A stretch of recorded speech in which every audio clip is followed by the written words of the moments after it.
제가 헌신에 대한 이야기를 할 때마다 이 예화를 많이 드는데요. 이 출애굽 시대에 물두멍을 만들었어요.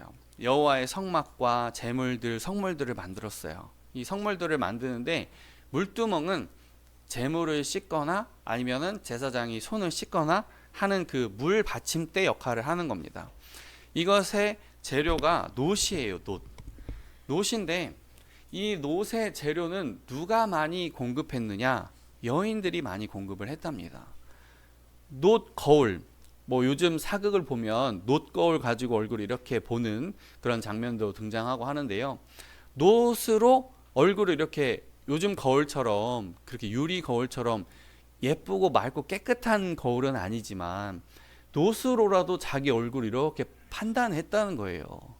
그런데 그 놋 거울을 하나님께 드렸대요. 아무리 이 출애굽기 시대에 받은 은혜가 크다고 하지만 어떻게 여인들이 자기 거울을 하나님께 드렸을까 하는 생각을 해봅니다. 요즘 저희 그 K-뷰티가 엄청 시장을 석권하고 있어요. 미국에는 이제 다인종 국가이기 때문에 피부색이 다양합니다. 그런데 기초 화장이 우리나라께 잘 팔린대요. 그래서 기초 화장하고 일본 쪽에서는 색조 화장이 중요하다면 색을 이렇게 내는 게 중요하대요. 그런데 색조 화장도 우리나라께 잘 팔린답니다. 그래서 요즘 뭐 프랑스를 이겼다 뭐 그렇게 하는 거 하잖아요. 이처럼 여성들이 아름다움의 욕구도 이렇게 큰데 그걸 내려놓고 하나님께 헌신했다는 건 참 대단한 일이라고 여겨져요. 저는 이것을 보면서 공짜는 없다라는 말이 떠올랐어요. 여인들이 그렇게 자신의 놋거울을 하나님 앞에 드리는 그 정도가 되니까 저는 약속대로 예수님이 이스라엘에게 오셨다는 생각이 들었어요. 누군가 이름 없는 사람의 헌신일지라도 그게 기록되지 않은 여인의 이름이라 할지라도 하나님은 그것을 반드시 기억하시고 그 은혜를 다시 돌려주신다는 것입니다. 여러분들이 그런 은혜를 많이 받으시기를 주님의 이름으로 축복합니다. 자, 오늘 본문 이전의 상황을 살펴보면 히스기야 아버지는 아하스였어요. 아하스는 몰록을 섬겼는데 참 아이러니하죠. 남유다 왕인데 몰록을 섬겨서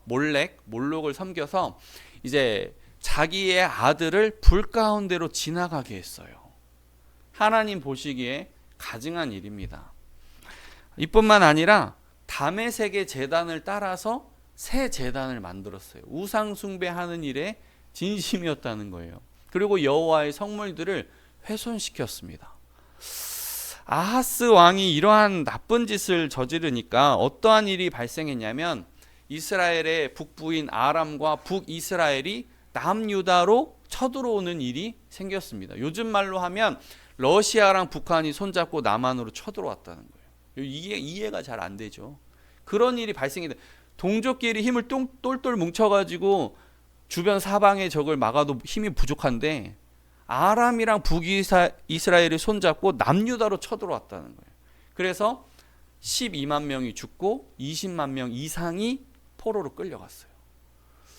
이뿐만이 아니라 이제 블레셋도 쳐들어오고 에돔도 쳐들어오는 거예요. 그러니까 동서남북 사방으로 쳐들어오는 겁니다. 그러니까 생각해 보면 인구가 줄면 농업 안 되면 생산성 떨어지고 굶어 죽고 기아 오고 너무너무 힘든 거예요. 그뿐만 아니죠. 인구라는 것은 역을 동원하잖아요. 노동력을 동원하잖아요. 그러니까 뭐 도로나 사회 간접 자본 같은 거 고치거나 이런 거 동원이 안 되는 거예요. 국가 마비 상태입니다. 국가 마비 상태에서 누가 정권을 이어받았다고요? 히스기야가 정권을 이어받았습니다.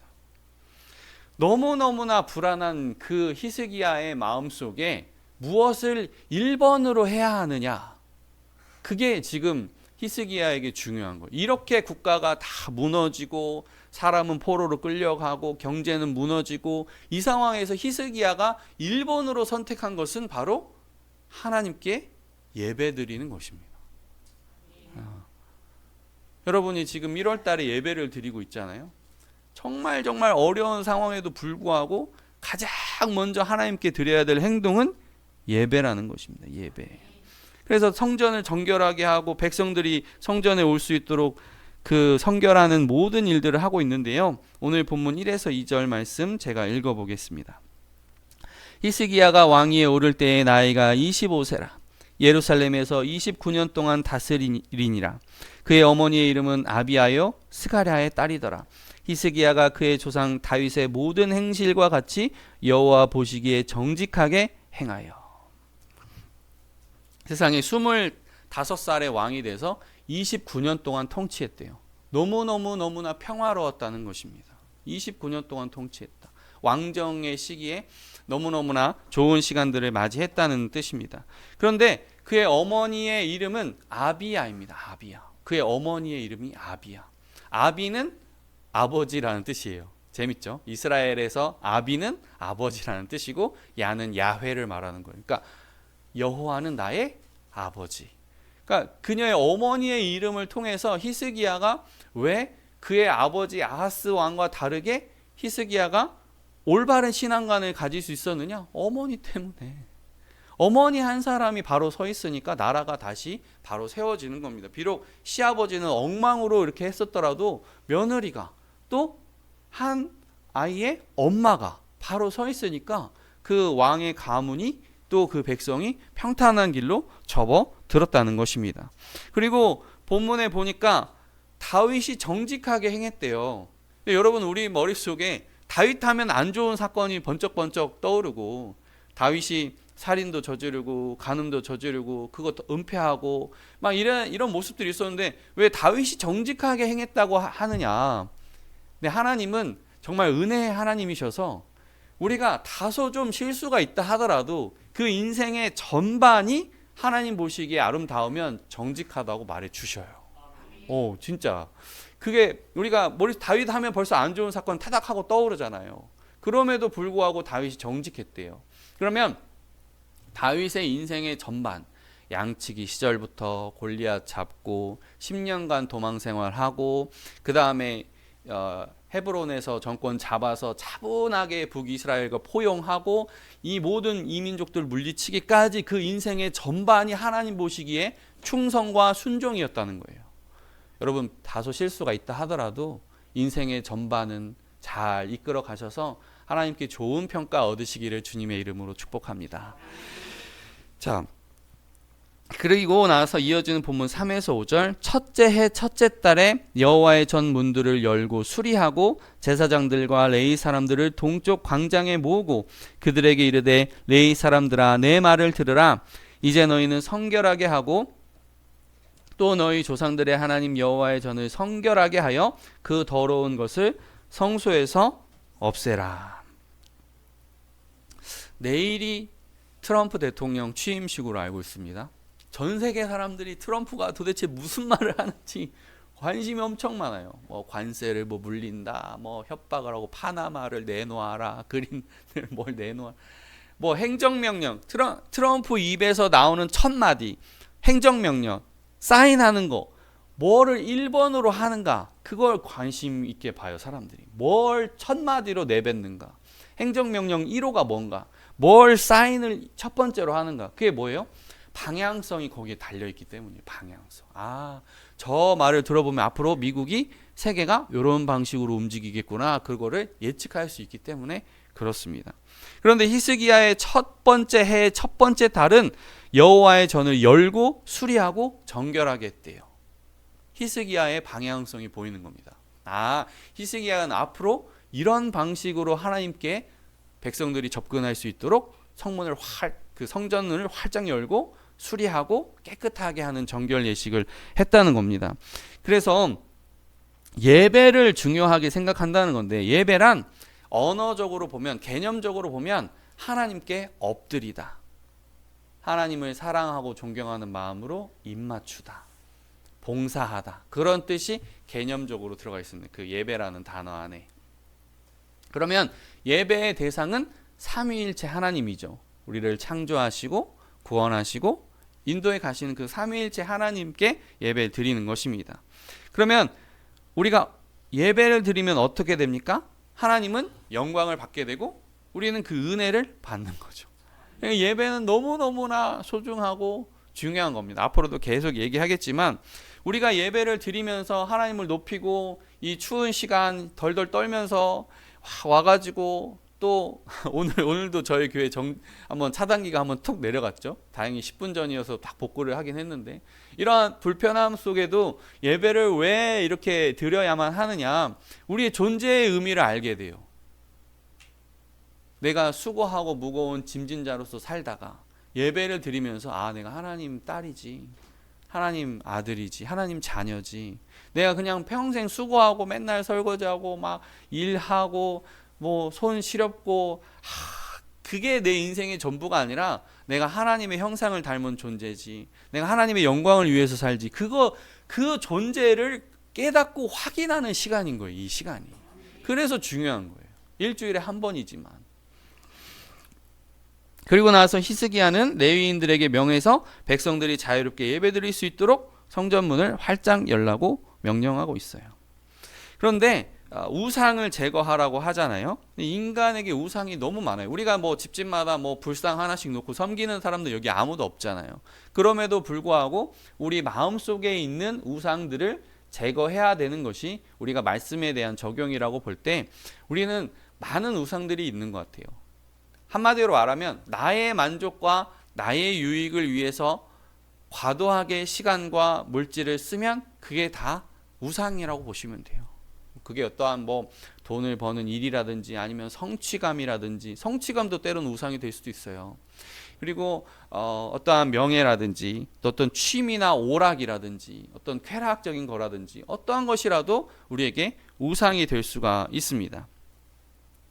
최근에 어떠한 그 의사분의 그 인터뷰를 보니까 많은 사람들이 착각하는 것이 우리가 막 운동을 열심히 하는 것만이 건강에 최선이라고 생각하는 사람이 많다는 거예요. 물론 운동도 중요하겠지만 그 사람 각자에게 맞는 행동에서, 그 사람 몸의 특성에서 꼭 하지 말아야 될 행동을 하지 않는 게 오히려 운동하는 것보다 더 중요할 수 있다는 거예요.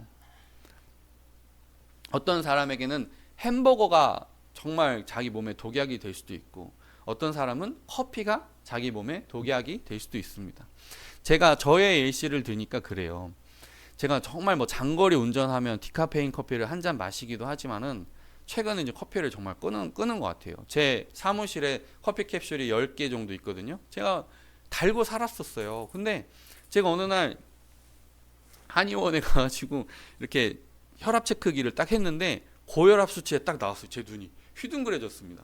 와, 내가 뭐 고혈압이라니, 내 나이가 뭐 아직 젊은데 깜짝 놀랐어요. 의사 선생님이 뭐 겨울철엔 좀 혈압이 올라갈 수도 있고 계단 오르락 내리락 하면서도 혈압 올라갈 수 있으니까 너무 걱정하지 말고, 이런 얘기를 했는데 제가 운동을 엄청 열심히 했어요. 그 다음부터 열심히 했는데도 뭔가 좀 찝찝한 거예요. 근데 커피를 딱 끊으니까 졸리면은 스르륵 잠드는 일이 발생을 하더라고요. 그리고 심장이 두근두근 하거나 머리에서 살짝 찌릿 하는 증상이 다 사라졌어요. 그러니까 아까도 말씀드렸지만 내가 건강을 위해서 좋은 것을 반복하는 것도 중요하죠. 근데 내 몸에 안 맞는 것을 제거하는 것이 어쩌면 그보다 더 중요할 수 있다는 거예요. 우상 숭배도 마찬가지라는 거예요. 우리가 선교하고 뭐 봉사하고 열심히 하는 것도 중요하겠지만 하나님이 제일 원하시는 것은 내가 하지 말아야 될 행동, 그걸 빼내는 겁니다. 여러분들이 그러한 일을 잘 해내시기를 주님의 이름으로 축복합니다. 이어지는 본문 6에서 8절. 우리 조상들이 범죄하여 우리 하나님 여호와 보시기에 악을 행하여 하나님을 버리고 얼굴을 돌려 여호와의 성소를 등지고 또 낭실 문을 닫으며 등불을 끄고 성소에서 분향하지 아니하며 이스라엘의 하나님께 번제를 드리지 아니하므로 여호와께서 유다와 예루살렘에 진노하시고 내버리사 두려움과 놀람과 비웃음거리가 되게 하신 것을 너희가 똑똑히 보는 바라. 예배가 계속 중요하다는 말씀을 계속 드리고 있어요. 예배가 계속 중요하다. 그게 말씀드리고 있는 모습인데 제가 뭐 다른 얘기는 좀 있지만 줄이고, 대한민국의 경제가 이 예배와 어떠한 연관이 있는가 우리가 숱하게 좀 들어왔지만 하나하나 구체적인 예시를 좀 들면서 한번 소개를 좀 해드리려고 해요.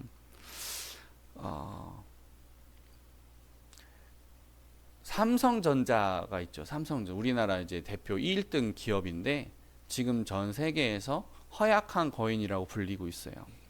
1970년대, 80년대를 지날 때는 와, 이 반도체 개발 속도가 너무 빨라가지고 대만이든 미국이든 일본이든 절대 따라올 수 없다고 그랬거든요. 근데 지금은 허약한 거인이라 그래요. 옛날에는 엔비디아 기업을 돈 주고 사올 수도 있었는데 지금은 제발 엔비디아한테 우리 좀 메모리 반도체 좀 납품 좀 하게 해달라고 계속 약간 이렇게 비실비실 거리고 있어요. 너무 안타까워요. 또 LG 그 스마트폰이 있잖아요. LG 스마트폰이 있었는데 2017년에 철수했어요. 샤오미랑 비보, 오보가 막 오면서 중저가 시장을 막 쓸어가는 거예요. 지금은 비아디가 전기차를 막 휩쓸고 있다고 그러고 여러 가지 면에서 어려운 점들이 참 많습니다. 근데 한국 교회가 1970년대까지 고도 성장하고 80년대 딱 정점 90년대까지 약간 여진의 정점을 딱 찍고 나서 2000년대부터 교회가 점점 교인이 감소하기 시작했거든요. 근데 그 시기에 보면 한국 그 산업은 1970년대 철강, 그 다음에 자동차, 그 다음 조선이 어마어마한 호황기를 맞이해서 쭉 가다가 1997년에 IMF 딱 맞고 2008년에 글로벌 금융위기 오고 2010년 넘어서부터 이 GDP 대비 경제 성장률이 막 하락하더니 2022년에는 2%, 2024년에는 1.8%. 아니 대한민국이 어느 정도 경제 선진국이 되었으니까 목사님 원래 좀 성장률 조금씩 둔화되는 건 맞아요. 그렇다 하더라도 우리는 이 감소폭이 점점 심해지고 있다는 거예요. 그러니까 교회가 1970년대, 80년대까지 쭉 가다가 감소세로 돌아온 것과 이 한국 경제가 쭉 올라가다가 확 내려오고 있는 이 그림이 너무너무 일치한다는 거예요. 그냥 목사님이 대충 그렇게 맞아 간다는 게 아니라 하나하나 연도별로 따져보니까 2000년대, 2010년대, 2020년대에 지나면서 너무너무나 교회의 쇠락과 한국 경제가 너무 밀접하게 연관되어 있다는 게 보이는 거예요. 그러면 우리는 어떻게 해야 하느냐? 우리가 반도체를 만들 수 있는 능력이 없어도 우리가 배를 용접하고 만들 수 있는 능력이 없어도 한국 경제에 기여할 수 있는 방법이 예배드리는 거예요. 예배드리는 거예요. 내가 비록 반도체를 못 만들어도 내가 엉덩이 붙이고 여기에 마음을 쏟고 예배 자리에 사수하면 하나님이 이 나라를 보호해 주시고 다른 지혜 있는 사람들을 막 일으키시고 신제품을 일으키시고 경쟁사가 따라올 수 없게끔 해주시는데 우리가 예배 안 드리면 하나님이 보호해 주실 필요도 지혜자들을 막 일으키실 필요가 없어지는 거예요.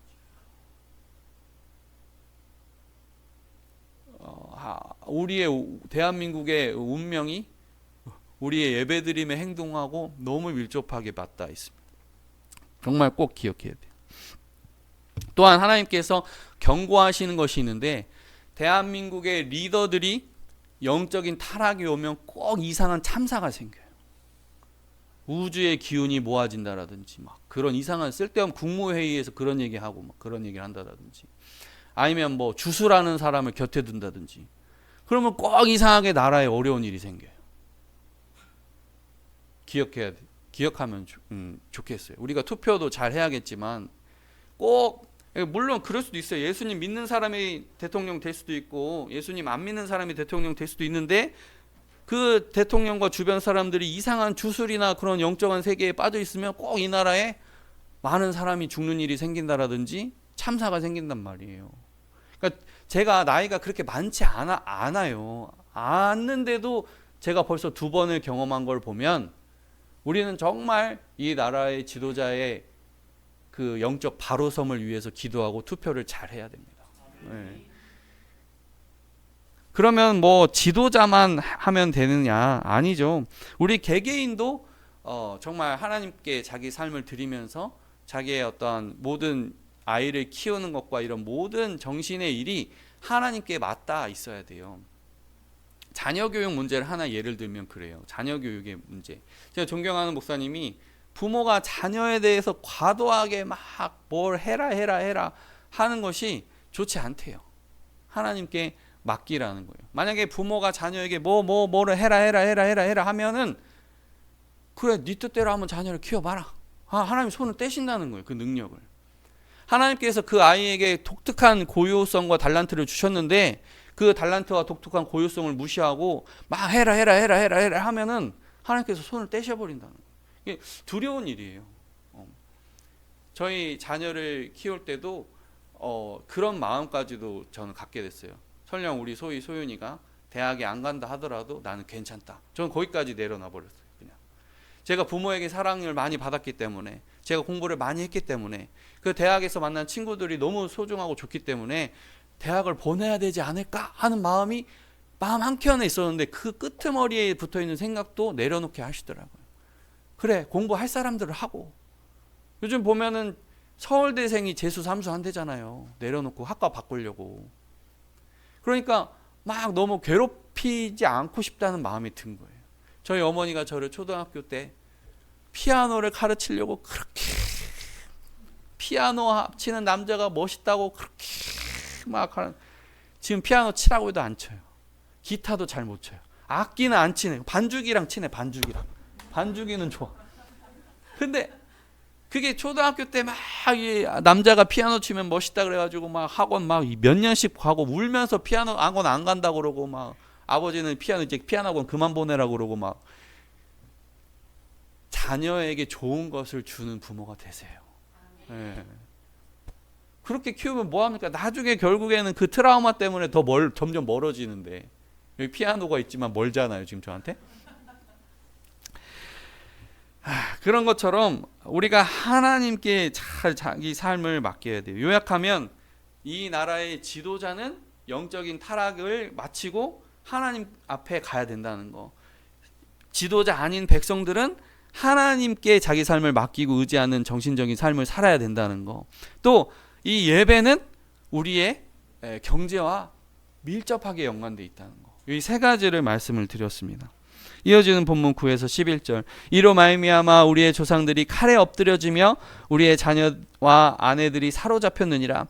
이제 이스라엘 하나님 여호와와 더불어 언약을 세워 그 맹렬한 노를 우리에게서 떠나게 할 마음이 내게 있노니 내 아들들아 이제는 게으르지 말라. 여호와께서 이미 너희를 택하사 그 앞에 서서 수종들어 그를 섬기며 분향하게 하셨느니라. 앞서도 계속 말씀드렸지만 우리가 예전처럼 전쟁을 막 당하는 확률은 낮아진 것 같아요. 옛날처럼 힘이 없어가지고 막 여진이 막 쳐들어오고 청이 막 쳐들어오고 밑에서 임진왜란 막 터지고 그 정도 상황은 발생하기는 어려운 것 같아요. 이미 우리나라 국방력이 조금 괜찮아졌기 때문에 바로 전쟁이 터진다거나 그런 확률은 상당히 낮아졌지만 계속 반복되는 주제예요. 우리가 예배 잘 안 드리면 이민족이 강해진대요. 중국이 굉장히 많이 부상을 했잖아요. 우리의 많은 산업들을, 일자리를 뺏어갔잖아요. 그런 거 보면 우리가 정말 깨어 기도하고 예배 드리는 것이 중요하구나, 그런 생각이 들어요. 정말 영적으로 게으르지 말라라고 말씀하셨어요. 예배는 입원해가지고 내가 거동이 불편하지 않으면 드리셔야 돼요. 예배는 내가 입원을 해가지고 링거를 꽂고 있다, 그러면 예배 좀 나오기 어렵죠. 우리가 목회자들이 10만 가지 않습니까? 그런데 입원하지 않을 정도면은 어떻게든지 나오셔야 돼요. 어떻게든지 영적으로 게으르지 말라라고 말씀하고 있어요. 11절만 한번 다시 보면, 내 아들들아 이제는 게으르지 말라. 여호와께서 이미 너희를 택하사 그 앞에 서서 수종들어 그를 섬기며 분향하게 하셨느니라. 남미의 한 고산지대에 서식하는 독수리가 있는데 날개가 얼마나 큰지 3m 정도 된대요. 그래서 한번 활강하면 엄청나게 먼 거리를 비행할 수 있다고 합니다. 근데 그 독수리는 맨날 썩은 고기만 먹는데요. 높은 데서 이렇게 쳐다보다가 썩은 고기가 있으면 날아가서 먹는다는 거예요. 근데 같은 지역에 살지만 10cm 정도 되는 조그마한 벌새가 있대요. 벌새. 10cm 정도밖에 안 된대요, 새가. 그런데 1초에 날갯짓을 80번을 해가지고 꽃 주변에서 벌과 꿀을 먹는데요. 저는 우리의 그 영적인 그 뭐라고 할까요? 어떤 성실함이 벌새와 닮아야 된다고 생각해요. 그냥 대강 한번 날개 한번 펼쳐가지고 어디 썩은 고기 없나, 어디 먹을 것 없나, 그냥 그런 새가 아니라 부지런하게 향기를 쫓아다니는 거예요. 부지런하게 그 꿀벌을 쫓아다니는 거예요. 우리의 영적인 삶이 그런 부지런함이 있어서 좋은 것 많이 드실 수 있기를 주님의 이름으로 축복합니다. 기도하겠습니다.